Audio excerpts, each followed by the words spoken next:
nossa história, sobre os nossos sonhos, os nossos erros, os nossos desafios e aspirações.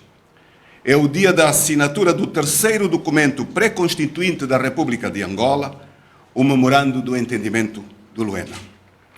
O Memorando de Luena insere-se no processo de mudança de regime político-constitucional iniciado em 1991 com a assinatura dos Acordos de Paz para Angola, firmado entre o Governo da República de Angola e a UNITA.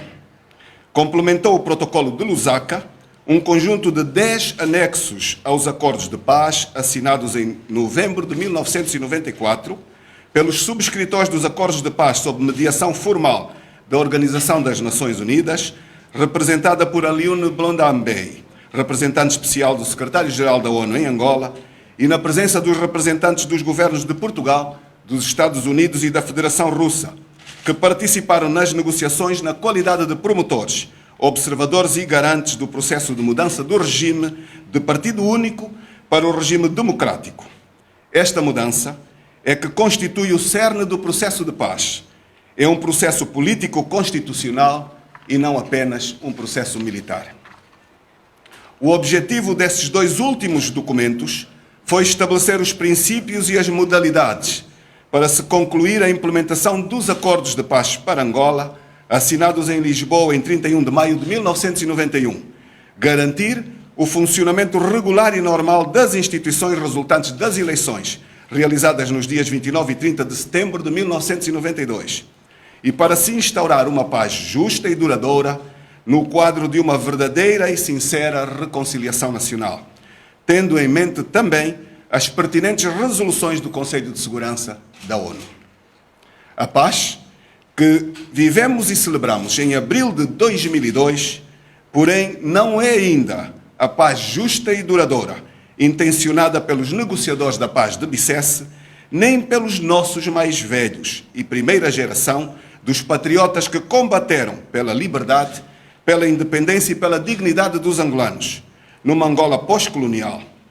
A paz de abril é apenas um começo, um símbolo, um dos marcos históricos do processo inacabado de construção do edifício da paz democrática, que deveria ter iniciado em 1975, mas que apenas começou em 1991.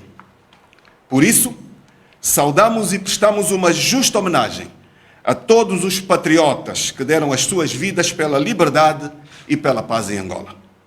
Saudamos também o Dr. Jonas Malheiro Savimbi e o presidente de então, de Angola, José Eduardo dos Santos, que em 1991 assinaram os Acordos de Bicesse, que consagraram na Constituição de 1992 os princípios e os valores do novo regime político negociado em Bicesse, valores pelos quais a UNITA se bateu para o benefício de todos os angolanos: a democracia, o multipartidarismo, o Estado de Direito, a liberdade económica, as autarquias locais e a boa governação.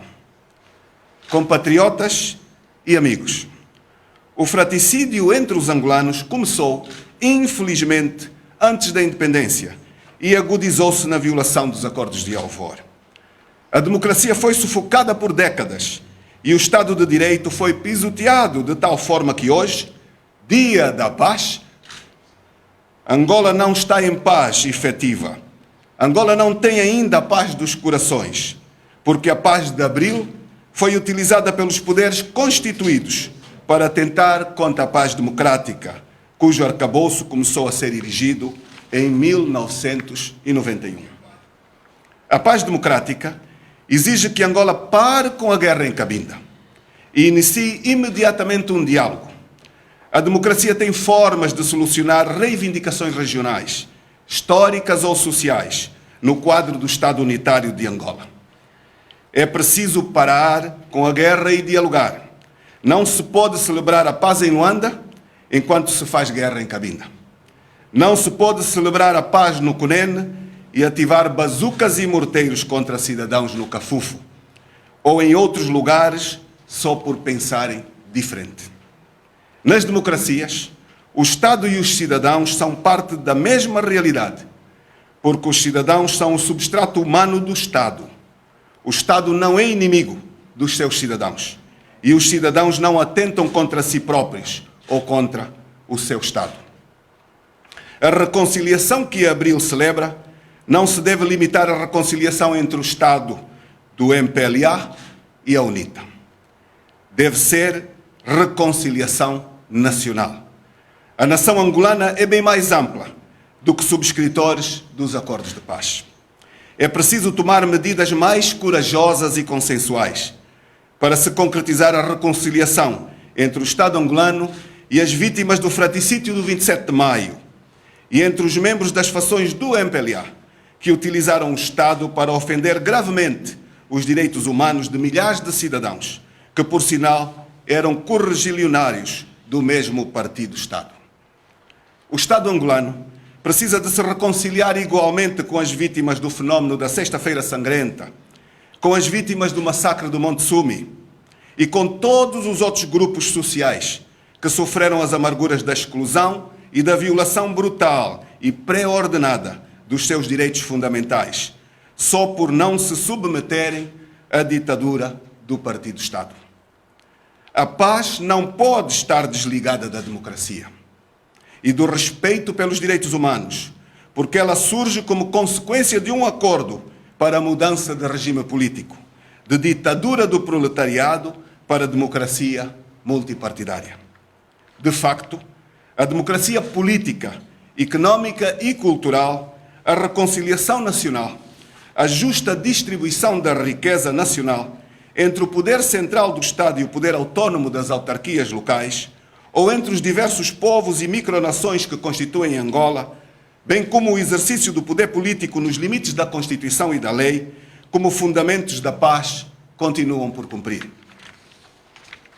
Na paz democrática, não há um partido que captura o Estado para dilapidar o país, simular processos eleitorais e pisotear a Constituição e a lei para se perpetuar no poder. Na paz democrática, os partidos políticos têm igualmente de tratamento igual na imprensa pública. A imprensa que deve ser de todos. Os órgãos públicos de comunicação social deverão ser politicamente isentos e apartidários. Os órgãos de inteligência e de segurança do Estado não devem servir os partidos políticos que governam, porque devem ser órgãos de todos, estarem ao serviço de todos e não se confundirem com o partido político onde milita o chefe de Estado.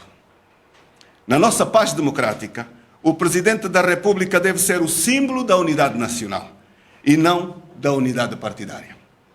Ele deve exercer a sua magistratura de forma ativa e isenta, em benefício de todos os angolanos. Por isso, não se deve remeter ao silêncio conivente perante assassinatos políticos de cidadãos, independentemente da sua filiação política ou do seu credo religioso.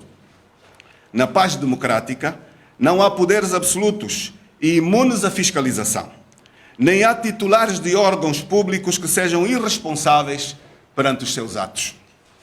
A paz democrática não é a paz dos vencedores, porque nenhum fratricídio tem vencedores. Todos perdemos e todos ficamos mais pobres e mais órfãos quando tal acontece.